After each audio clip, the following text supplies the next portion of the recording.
Right, guys, hope you enjoy this show. It's going to be brilliant, I'm sure. I know it because it's us and that's what we do. But if you want even more of our amazing content, either in video or podcast form, simply head on over to redmenplus.com. Subscribe today. It's a bit like Netflix for Reds. Amazing content, documentaries, features, interviews, and a whole lot more. Yeah, go on over to redmenplus.com. Come and join us for another unbelievable journey with Jurgen's mighty Reds.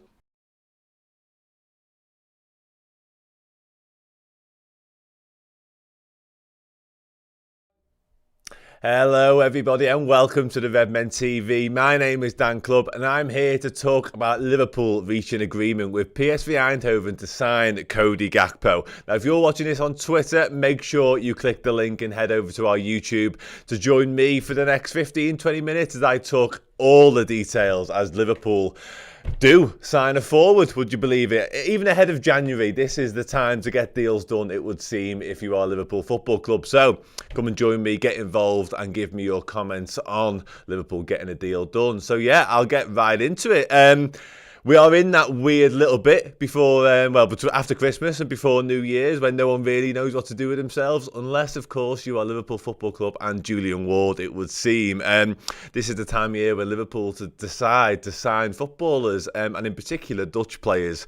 We all remember, it's to the day where Virgil van Dijk took his picture in front of a Christmas tree, and it seems that the Reds are on the brink of landing Cody Gakpo for a guaranteed £37 million on a 6-year deal. Now, that deal could well rise in terms of its value, but Liverpool look to be stealing a march on their rivals, let's just say. So, we're going to talk through it. We're going to talk what it means for the Reds. We're going to talk what it means for the rest of the season and what it means for some of the other players in the squad as well. And overall, are we happy with the deal or the potential deal? So, in the wake of the Reds sort of returning to Premier League action, obviously getting back to winning ways with a 3-1 win at Villa Park over Aston Villa, things got a little bit interesting of an evening. And I was sat at home watching Arsenal West Ham, and all of a sudden, Paul Joyce, the man many people look to really for their confirmed Liverpool news, decided to tweet that Liverpool were in talks with PSV about Cody Gakpo. Now, if you're watching this on YouTube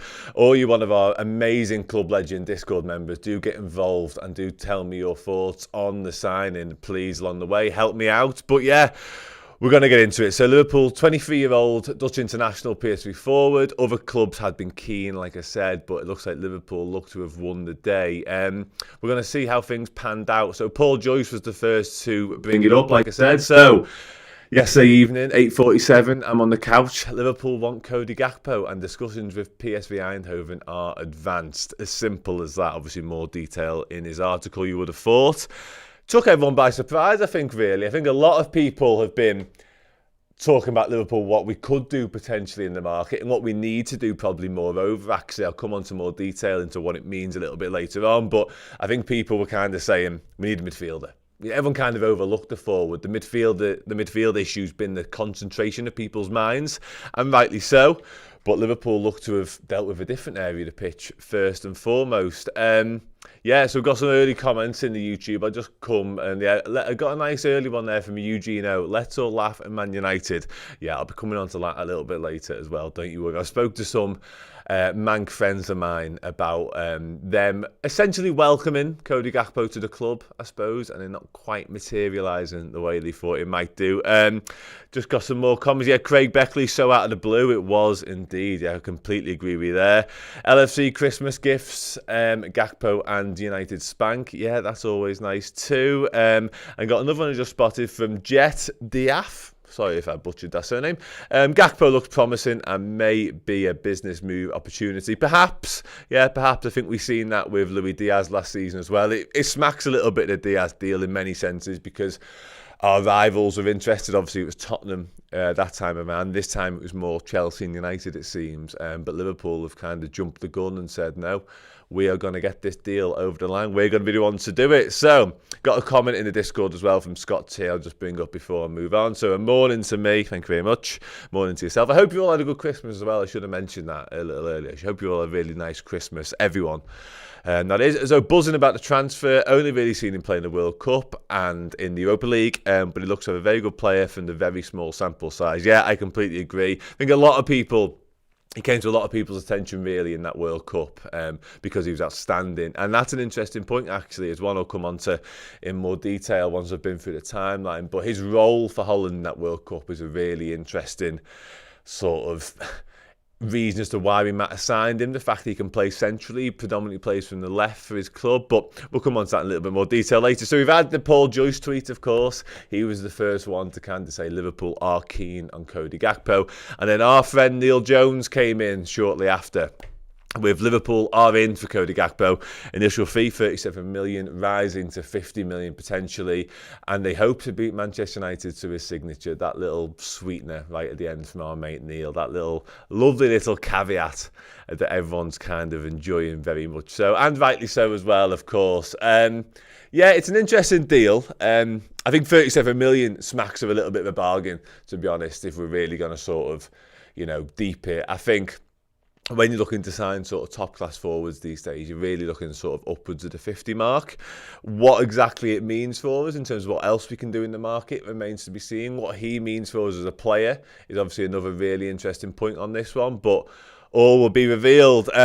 We've had a members chat as well from Eddie Wilkins. Thanks for Eddie Wilkins. Sorry, thank you very much for that. He's joined us as a first teamer. I'm going to get some more comments up now. The Don has commented in, as a United fan, congrats for getting the deal, good signing. You might be able to give us a bit more of a lowdown on what he's like as a player, actually, considering United fan channels have spent the last fortnight telling us or looking into exactly what he can offer them. It looks like he might be offering it to Liverpool instead, your arch rivals. That must be a blow. That must be a blow. Daniel Brown says 4:10 in the morning and he just at the peak of the day. Great signing. Yeah, absolutely. It certainly is a great signing. Yeah, and a couple more people talk about potentially playing on the left wing. Lem says, will he get to play on the left wing? That's a really interesting point.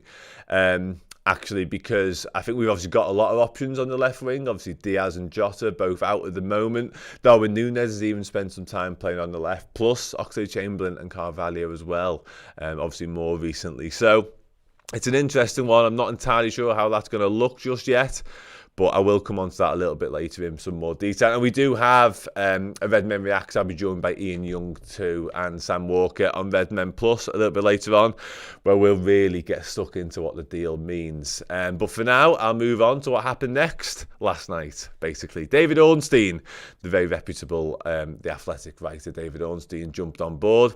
And he said that Liverpool were close to reaching agreement with PSV Eindhoven to sign Cody Gakpo. Negotiations were at an advanced stage with the initial fee mooted again at 37 million, moving fast, and if it all goes to plan, the Netherlands forward will travel for a medical. Yeah, it certainly was moving fast, because very shortly after that, David Ornstein returned with Liverpool have reached an agreement to sign Cody Gakpo from PSV Eindhoven at the same muted fee. Obviously, that one's in euros. He will travel to England for a medical to seal the switch. And probably the best part of this entire tweet, and maybe most of the tweets I've seen, was that Manchester United and Chelsea considered the 23-year-old, but he chose LFC, and they pounced. That pouncing, this isn't a tweet I've actually got to flag up to you, but I've seen a tweet from Neil Jones again this morning talking about Julian Ward, the outgoing Julian Ward, obviously due to leave at the end of the season. He was working, I think, Christmas Eve and Christmas Day to try and get this deal done. So kudos to you for that, of course, Julian. Many people will say that's your job, but Christmas Eve and Christmas Day to get a deal over the line is some going. Just going to quickly check back some comments. Yeah, the Don, who's a United fan, who commented earlier, said, give us Firmino for hijacking the Gakpo deal. Don, I really appreciate you commenting, or the Don, I should say, but no, that will be a no from me, unfortunately. What happens to Roberto Firmino, meanwhile, is a different situation altogether. Obviously, his contract is due to expire at the end of the season. That'll be interesting to see how that pans out. I'll speak with the lads about that a little bit later. At first, it looked like Firmino wasn't going to get a deal. Then, obviously, his forms kind of dictated that he would. And now we're signing another forward. So, who knows exactly what that will look like. Yeah, just going to check back in the Discord for some more comments before I move on. Yeah, so Steve, Onel Messi. I think he's changed his name for Christmas, which I like, but it made it really confusing for me. Neil Jones wasn't too impressed by Gakpo on past journal insights and saw him as nothing special. I hope that the reasonably modest fee of 37 million changes his opinion on the move. Yeah, it's a really good point, actually. And I think what Neil was wary about, I've done quite a lot of journal insights with him on Redmen Plus in the past. I think what Neil was mainly wary about with any of these signings, you could probably throw Sofran Amrabat into the hat as well with this, is that when you sign a player, any player off the back of a World Cup, i.e. Salif Diao, El Hadji Diouf in years gone by, and James Rodriguez, not Liverpool related, you're kind of just taking a punt on that sort of short sample size of form. Now, Liverpool don't do that anymore, it seems. So you'd imagine the background work has gone into Cody Gakpo as well as potentially Amrabat further down the line. But I think Neil was just cautious of people overhyping these players because they've had a good World Cup. And I completely get that. And I think Gakpo's been on the radar of a lot of clubs for some time, so he does seem the real deal. He seems a little bit more than that. But I do think Neil was cautious of every man and his dog saying, we've got to sign Gakpo, look how good he is for Holland, look how good he's been in the World Cup, because that comes back to bite clubs, I think, further down the line every now and then. So I've done both David Ornstein tweets, and then later on that night, PSV themselves really hammered it home, with PSV and Liverpool Football Club have reached an agreement on the proposed transfer of Cody Gakpo. The 23-year-old attacker will leave for England imminently, where he will be subjected to the necessary formalities ahead of the completion of the transfer. Now, we all know what that means. It means medical checks, it means paperwork, it means everything else in between. Listen, hopefully that all goes smoothly and we don't have sort of Fekir Mark II from a few years ago. Because I'm really excited by this one. I really am. I think I've been sort of banging the drum for a few weeks now. Whilst everyone's been rightfully talking about the midfielder situation, I felt like the need for another forward was kind of creeping up on us. Before the World Cup, we were down to Firmino, Salah and Núñez, because obviously Diaz and Jota were sidelined. And then after the World Cup, I think people thought sort of shortly after we'd get Diaz and Jota back, and then it was like, oh no, they're going to be out for quite a long time afterwards. Obviously Diaz had the recurrence after returning to training, or he had another injury after returning to training, I should say. So it kind of sort of smacked us in the face, and you think you've got to go and do something, even in the forward line, because having those three forwards is all well and good, but the minute one of those goes down, we've got a serious problem. And obviously Firmino then, minor injures his calf, and it's not good news, essentially. So, yeah, I think going out and getting some business done is really smart from Liverpool, quite frankly. And I'm delighted, to say the least. Just going to quickly flick through some of the comments as well. Martin Roberts says, one of our issues is height in the team, and he's 6'4" and fast. Look how we overwhelm Villa with Darwin, pace, and imagine the two of them. Yeah, I tend to agree with you. The physicality of Cody Gakpo is one of sort of his better traits, if you like. I think that sort of stood out in the World Cup too. Patrick Oakley said he's here to fill a gap. I'm not entirely sure. I don't think you spend 37, potentially 50 million on a player to fill a gap. I think he's a bit more than that, especially a 23-year-old. If you're going to fill a gap, you'd probably go for someone slightly older. Lewis James is saying that Bobby will get a new deal. I tend to agree with you still. Sir Klopp says, will he be better than Babel? Yeah, I hope so. You could throw Bolo Zenden into that mix as well. I like Bolo Zenden, by the way, I should say that. But another Dutch winger that we had. Still no confirmed Mbappe, we haven't confirmed him just yet. Someone, Michael Matthews says, is it a sign that Firmino won't be staying beyond the summer? I'm not sure about that personally. I think it'll still be Firmino sticking around for a little bit longer. Although Damien Jirowski, I hope, gives us a super chat. Thank you very much for the support, Damien. And he says, I think Gakpo coming in will mean the end for Firmino. I hope not, I really do. And like I said earlier, I think Firmino's form dictates that he certainly deserves a new deal.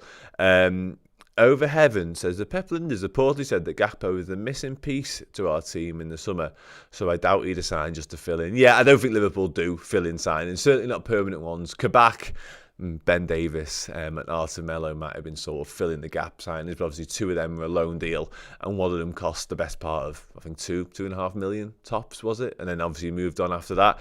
Liverpool don't do permanent transfers as filling the gaps, I don't think. Certainly not when they cost £37 million, given the way we do business. generally speaking. So yeah, I think he's a little bit more than that. So PSV confirmed the deal late last night. And this morning, I think there's another interesting tweet to bring you as well from Fabrizio Romano. His exclusive says that PSV Eindhoven have advanced talk to sign a replacement, essentially, with a surname I'm not going to try and pronounce because I'll only destroy it, so I'm not going to do it. But I think it's interesting, and it kind of sort of doubles down on the deal, doesn't it? The PSV are already looking to get a replacement in through the door if they possibly can. So yeah, things are looking positive.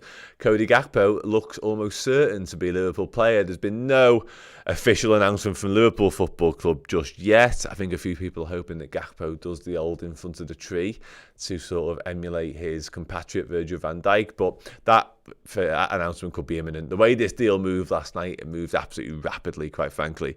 There's a chance we get that confirmed while I'm on air. There's a chance we sign Jude Bellingham, the way we acted last night, whilst I finish this sentence, we all hope. Yeah, so I'm going to go into now, what does this mean? Keep your comments coming, of course, on Discord and in the YouTube. I'm going to go into just a little brief in terms of what it means for Liverpool, moreover. Like I said earlier, we've been crying out for midfield additions. And I think the idea of signing more forward was kind of a little bit fanciful to a lot of people. I think people thought, yeah, it'd be nice to sign another attacker, but it's not the priority. Clearly, Liverpool felt differently. They felt that we do need an attacker. Perhaps the return of Naby Keita, Oxlade-Chamberlain, et al. Has meant that the midfield is less of an issue now. Don't hold me to that. That's just me saying words. But yeah, the Diaz and Jota injuries and their lengthy spells on the sidelines clearly means that Liverpool needed or felt like they needed to get an attacker. So, Cody Gakpo predominantly operates from the left, like I mentioned earlier, particularly for his club PSV. He has really only played from the left, occasionally in the middle, occasionally from the right. So he does have versatility. For Holland, he operated more centrally. Now, whether that was because they had no real centre forwards, I think that's probably one for a few people to debate. It most likely is, to be honest. But yeah, if the left is an interesting one for us, because obviously we've got Diaz, we have got Jota who plays out there as well. I think he probably prefers to play through the middle too. Darwin Núñez can play from the left. Obviously Carvalho and the Ox have both kind of done it as well more recently. So we do have loads of options out there. It might mean that Gakpo does play more centrally. It might mean that he is a long-term Roberto Firmino replacement. What he does offer, like I said, is that versatility. He offers that physicality. And I think he probably has the attributes to drop a little bit deeper as well, much like we've seen from Firmino down the years. So who knows? Another comment as well. So it's Crossbow over £1.79 super chat has given me LFC Twitter admin teasing us with the Virgil pick. I haven't seen that. But if they are, that is a major tease. I did check this morning to see if their pinned tweet was still there, and it was a little bit early because the old pinned tweet removal is usually a sure sign that something big's coming. But I mean, the admin could just be doing that because it is the anniversary of us signing Virgil van Dijk and that tweet in front of the tree. But he could also be doing it because he knows what's coming. But yeah, we'll wait and see. So yeah, thank you very much for your comments, of course. Just want to quickly finish. I want to talk just a little bit more about Gakpo. And what he could mean. Like I said, I've already said he could play in a deeper role for us. Stats-wise, he's got 13 goals and 17 assists in 24 appearances so far this season, which is phenomenal, quite frankly. It's fine form. It's form that sort of dictates the fact he was sort of destined for a move, if you like, to a bigger club in Europe, potentially. No disrespect to PSV. And overall for PSV, his record is also outstanding. 55 goals, 50 assists in 159 senior outings. Pretty good going, quite frankly. 3 goals in the World Cup, 2 for Holland. So he's a man very much in form. He's a man very much sort of flavour of the month. And I think Liverpool beating Manchester United and Chelsea to the signing is a real sort of feather in our cap. And what it did mean is we all got to rub it in the faces of our United mates because they were welcoming into the club. They were welcoming Cody Gakpo with open arms. And they were delighted to get it over the line. I've spoken to a couple of mates this morning who are gutted. Essentially, I think one of them said, where did that come from? It came completely out of the blue. And that's how Liverpool do their business, isn't it? Let's be honest. We do our business by just sort of sneaking in under the radar, getting it done and getting the player, essentially. essentially. Just a quick couple of comments before I wrap up, and we will, like I said, we'll be talking on Redmen Plus a lot more about Cody Gakpo. But Steele here in our Discord again said, "Do you think we're resigned to not having all of our forwards fit at once if we're not attending to let Firmino go in the summer?" Yeah, I think that is a good point actually, and it's kind of like the midfield issue, where we've always kind of bemoaned the midfielders about having all these numbers but never having them all together at once. If it could well be the case in the front line. Like, I've seen people naming 5, 6 if you count Ben Doak, 7 if you count Fabio Carvalho, frontline options in sort of the attacking areas. But if you don't have them all fit at once, it's kind of, they're just words, aren't they? If you can't get them all sort of in the same matchday squad at one time, it doesn't really matter. Quickly pop into the YouTube. Vinny Patel said he loved the way we just dropped a new signing that we didn't really see coming. Yeah, again, that's what Liverpool just do. And Adnan rubbing it into United's faces a little bit as well, saying because United suck, nobody wants to play for Europa League club. I hope you're not speaking too soon, because we're also sort of in those realms right now. I should just mention as well, we've had Alexander, one of our members, and they've removed it now, it seems, I guess, talking about the pinned tweet, which is exciting. And how bad are Manchester United at negotiations is the real question as well. So yeah, interesting times. I'll wrap up just about there. Thank you very much for joining me, of course. I will be on Redmen Plus with Sam Walker and Ian Young in minutes of time, talking a lot more about Cody Gakpo, what it means for Liverpool, what it could mean for the rest of the season, etc. But yeah, make sure you join me there over on Redmen Plus. Make sure you subscribe. Make sure you like this video if you enjoyed it. Thank you very much for all those who got involved. And yeah, I'll see you again soon. See you later. Get closer to Liverpool Football Club and the amazing city of Liverpool with Redmen Plus. More content for your eyes and ears, documentaries, extra bonus Redmen shows, podcast features, interviews. Get close to the culture of Liverpool Football Club on Redmen Plus.